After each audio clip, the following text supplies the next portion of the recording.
Скопјани разочарани од градоначалничката Даниела Арсовска. Вела дека им е прекуглава од партиски препукувања и скандали и дека единствено сакаат градот да се развива и да функционира како што треба. Дел од нив сметаат дека таа ги изневерила откако им помогнале да стане прв човек на метрополата. Делумно не сум задоволен од градоначалничката. Делумно не сум. Иако во јавноста се слуша дека суспендирала некои нејзин најблиски членови во Советот на општината, генерални секретари, или да не навлегувам во тоа. Иначе и со јавниот превоз не сме задоволни. Начинот на привоѓање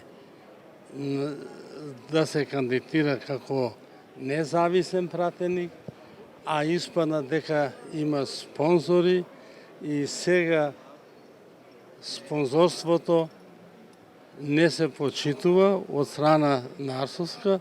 Од ништо не сме веќе задоволни. Од градоначалничката Арсовска конкретно? Немаме ништо до сега конкретно. Што мислите за последните разрешувања во град Скопје? Па може и не е во право. Не, Зошто?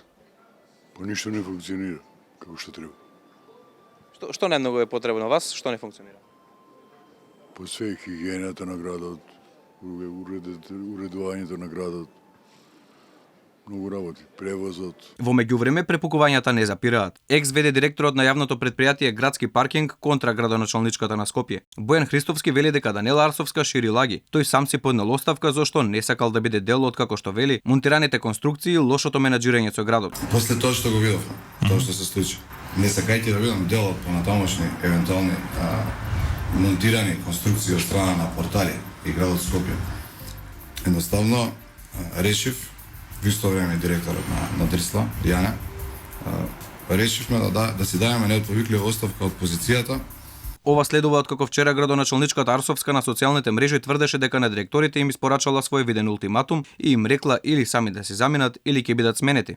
Откако почнаа несогласувањата, од директорските места си заминаат тројце директори: Градски паркинг, Депонија Дрисла и Водовод. Во досегашните 11 месеци откако е во градоначалничката фотелја, Арсовска назначи и замени или сами си заминаа вкупно 5 директори. За само неколку дена откако го назначи, го разреши од функцијата директорот на јавното предпријатие Градски паркинг Филип Паску. Во јули го разреши директорот на јавното предпријатие Комунална хигиена Зуди Енус, откако неговиот брат учествуваше во инцидентите на плоштадот Скендербек. 2 недели подоцна отказ му даде на директорот на Золошката градина Кристијан Стаменов поради скандалот со коњите, додека пак во мај директорот на ЈСП Иван Илиевски самиот си поднесе оставка.